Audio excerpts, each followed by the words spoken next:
வணக்கம். புதுவை காங்கிரஸ் நிர்வாகிகள் ஆளும் அரசின் நிர்வாக முறைகேடுகளை விசாரிக்க கமிட்டி அமைக்க வேண்டும் என கோரி ஆளுநர் வீரேந்திர கட்டாரியாவிடம் மனு அளித்தனர்.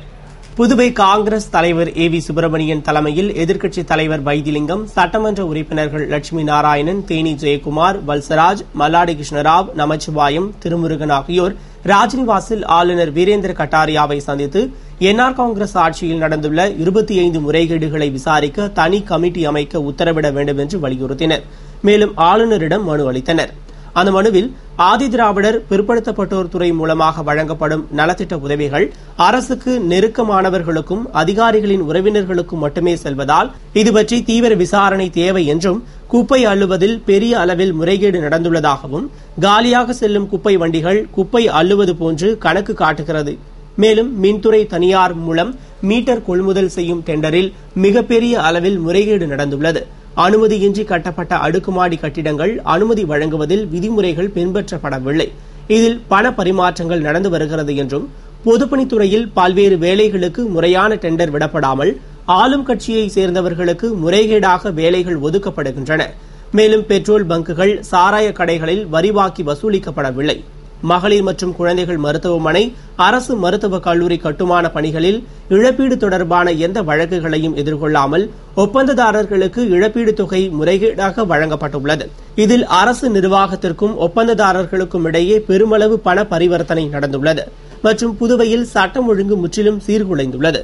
ரவுடிகள் சிறையில் இருந்து கொண்டே வியாபாரிகளை மிரட்டி மாமூல் வசூலிக்கின்றனர். எனவே ஒவ்வொரு மட்டத்திலும் விசாரணை குழு அமைத்து விசாரிக்க வேண்டும் என்று குறிப்பிடப்பட்டிருந்தது.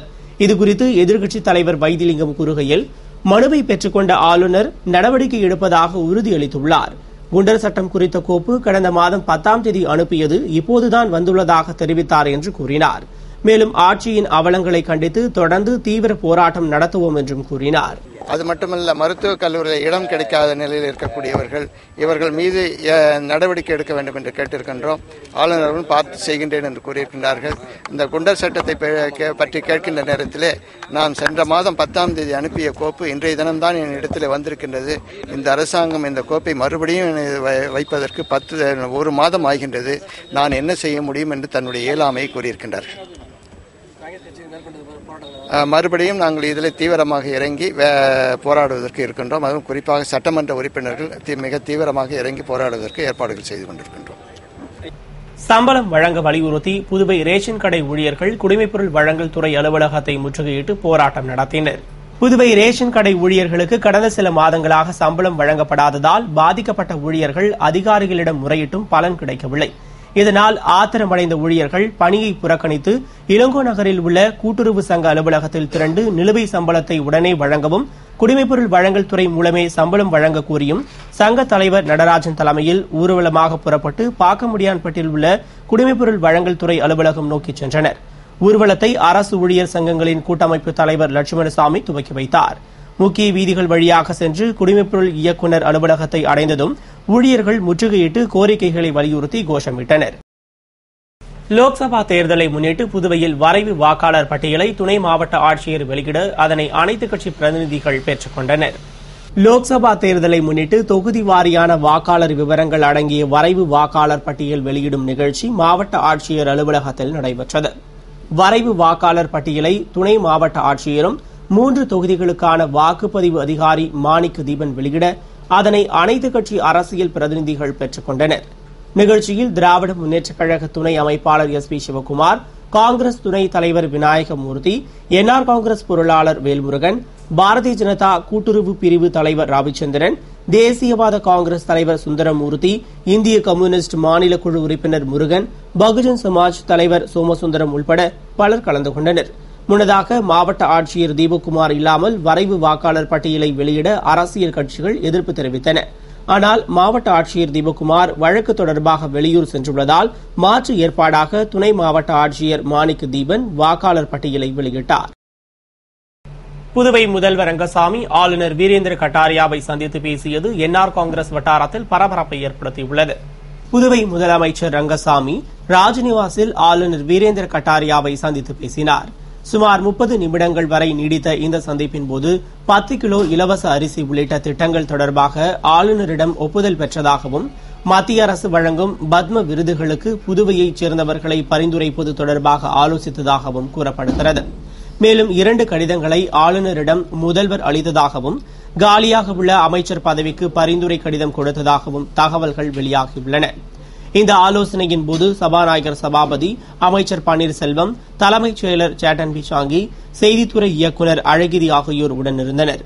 ஆளுநருடன் முதல்வரின் இந்த சந்திப்பு என்ஆர் காங்கிரஸ் வட்டாரத்தில் பெரும் பரபரப்பை ஏற்படுத்தியுள்ளது. இணையதளத்தில் வாக்காளர் பதிவு முறையை அதிகாரிகள் முன்னிலையில் தலைமைச் செயலர் சேட்டன் பிசாங்கி துவக்கி வைத்தார். புதுவையில் லோக்சபா தேர்தலை முன்னிட்டு அக்டோபர் 10ஆம் தேதி முதல் நவம்பர் 1ஆம் தேதி வரை வாக்காளர் பெயர் சேர்த்தல், நீக்குதல், திருத்தம் தொடர்பான முகாம் நடைபெறுகிறது. இதனையடுத்து 2ஆம் கட்டமாக 100% வாக்காளர் பதிவை அடைய இளைஞர்களை கவரும் பொருட்டு இணையதளத்தில் வாக்காளர் பதிவு முறையை தேசிய தகவலியல் மையம் வடிவமைத்துள்ளது. இதற்கான துவக்க விழா தலைமைச் செயலகத்தில் நடைபெற்றது. விழாவில் ஆன்லைன் வாக்காளர் பதிவை தலைமைச் செயலர் சேட்டன் பிசாங்கி துவக்கி வைத்து பார்வையிட்டார். கூடுதல் தலைமை தேர்தல் அதிகாரி பங்கஜ்குமார் ஜா, துணை கூடுதல் தேர்தல் அதிகாரி ஸ்ரீதரன், தேசிய தகவலியல் மைய இயக்குநர் ராஜசேகரன் உட்பட பலர் முன்னிலையில் நடந்த விழாவில் 18 வயது பூர்த்தியடைந்த பாரதிதாசன் கல்லூரி மாணவி முதல் வாக்காளராக ஆன்லைனில் பதிவு செய்தார்.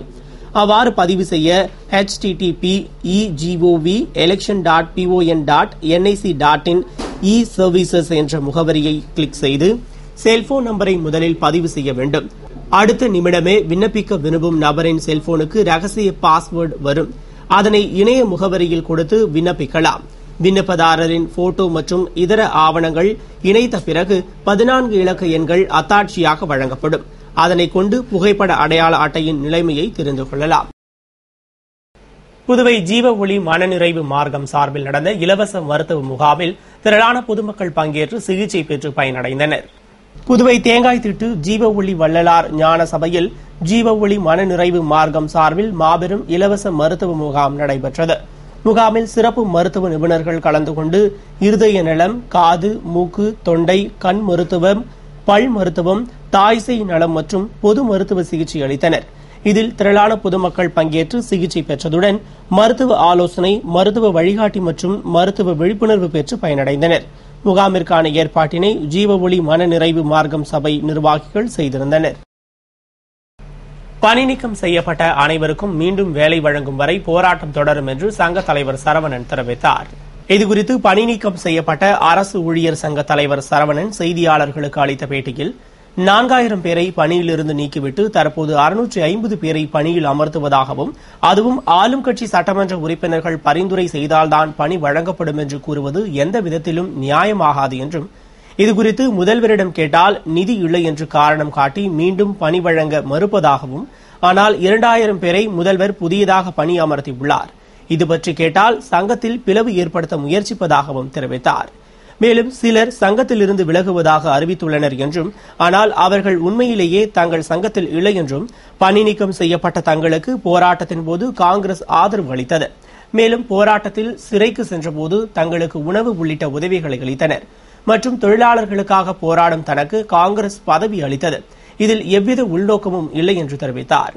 தொடர்ந்து முதல்வர் ரங்கசாமியின் தொழிலாளர் விரோத போக்கை கண்டித்து வரும் 14ஆம் தேதி ஆளுநரை சந்தித்து மனு அளிக்க உள்ளதாகவும், பணி நீக்கம் செய்யப்பட்ட அனைவருக்கும் மீண்டும் வேலை வழங்கும் வரை போராட்டம் தொடரும் என்றும் கூறினார். பணி நீக்கம் செய்யப்பட்ட அனைவருக்கும் மீண்டும் வேலை வழங்கும் வரை போராட்டம் தொடரும் என்று சங்க தலைவர் சரவணன் தெரிவித்தார்.